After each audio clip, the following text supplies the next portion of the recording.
ये तस्वीर इस वक्त हम अपने दर्शकों को दिखा दें। राष्ट्रपति भवन के बाहर की ये तस्वीर देखिए, जहां पर जमघट अब आपको हलचल अब आपको दिखने लगी होगी।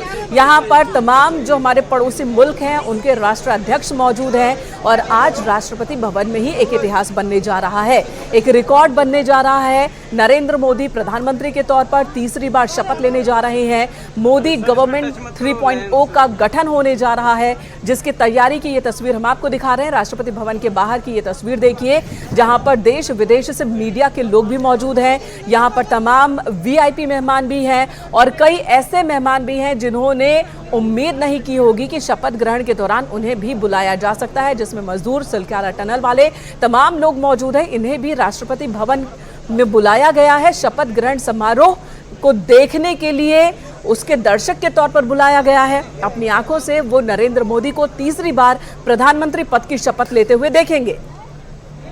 तो ये तस्वीर राष्ट्रपति भवन के बाहर की तस्वीर दिखा रहे हैं। न्यूज़ 18 पर हर एक तस्वीर आपके सामने होगी, हर एक खबर सबसे पहले आपके सामने होगा।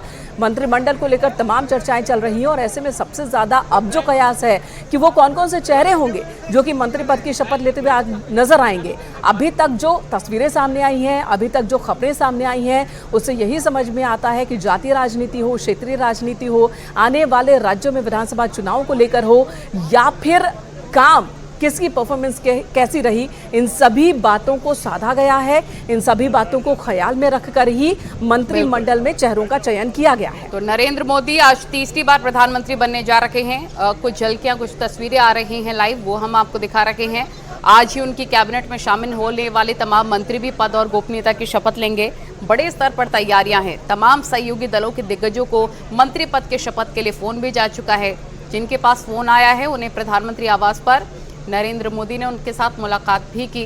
शपथ ग्रहण कार्यक्रम के लिए कांग्रेस अध्यक्ष मल्लिकार्जुन खड़गे को भी न्योता मिला है। अब वो जाते हैं या फिर नहीं, देखना दिलचस्प होगा।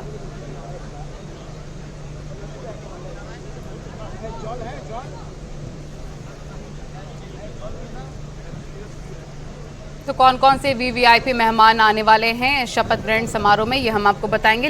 लेकिन उससे पहले की ये तस्वीरें इस वक्त आप देख रहे हैं, कौन कौन मौजूद रहेगा, क्योंकि phone most of the people को गया है, जिसमें जैसा कि हमने बताया कांग्रेस अध्यक्ष मल्लिकार्जुन तो VVIP मेहमान कौन कौन से, ये आपको दिखाते हैं कौन कौन से VVIP मेहमान है। सबसे पहले बात शेख हसीना की, बांग्लादेश की प्रधानमंत्री हैं जो कि आज मौजूद होंगी शपथ ग्रहण के दौरान। और शेख हसीना के साथ प्रधानमंत्री नरेंद्र मोदी के व्यक्तिगत संबंध भी हमेशा अच्छे माने जाते रहे हैं। बांग्लादेश के साथ मिलकर भारत की सरकार कई योजनाओं पर, परियोजनाओं पर काम कर रही है। दूसरे नंबर पर है पुष्प कमल दहल जो कि नेपाल के प्रधानमंत्री हैं, उन्हें भी बुलाया गया है, वो भी शामिल होंगे, वो भी देखेंगे, आज शपथ ग्रहण समारोह का हिस्सा होंगे वो भी।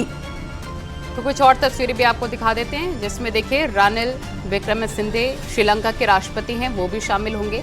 साथ ही साथ कुछ और नाम देखिए, शेरिंग तोम्बे भूटान के प्रधानमंत्री हैं, वो भी आज शपथ ग्रहण में शामिल होंगे। मोहम्मद मोइजू मालदीव के राष्ट्रपति, वो भी पहुंचेंगे।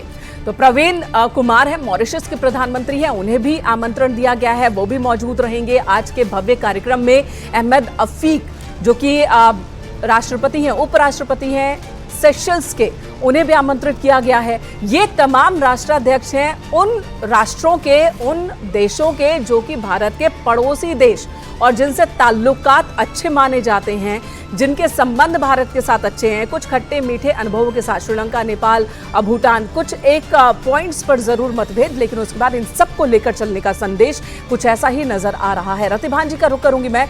और रतिभान जी, पड़ोसी मुल्कों के राष्ट्राध्यक्षों को, हालांकि ये परंपरा बहुत पुरानी होती जा रही है, लेकिन इस तरह से पड़ोसी देशों को ही बुलाने के पीछे का उद्देश्य और क्या संदेश आपको दिख रहा है कि ये जो छोटे छोटे देश हैं इन्हें अपने साथ लेकर चलना है?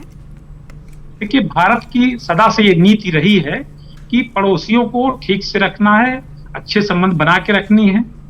और इसी नजरिए से प्रधानमंत्री मोदी की ओर से ये इन लोगों को बुलाया गया, जो भी राष्ट्रपति या प्रधानमंत्री यहाँ आए पड़ोसी देशों के। पाकिस्तान से अच्छे संबंध नहीं है, इसमें दो राय नहीं। पाकिस्तान नहीं आएगा, शायद इसी नजरिए से पाकिस्तान को बुलाया भी नहीं गया। बाकी जिन लोग बुलाया गया है, चाहे श्रीलंका हो, भूटान हो, नेपाल हो, बांग्लादेश हो, मालदीव हो, मालदीव से पिछले दिनों संबंध अच्छे नहीं हुए थे, लेकिन फिर भी एक छोटे प्रकरण के लिए बड़े उद्देश्यों को कभी खारिज नहीं किया जाता। तो इसीलिए मालदीव को बुलाया गया और छोटे छोटे तमाम मॉरिशस से बुलाया गया है और दूसरे देशों से बुलाया गया है।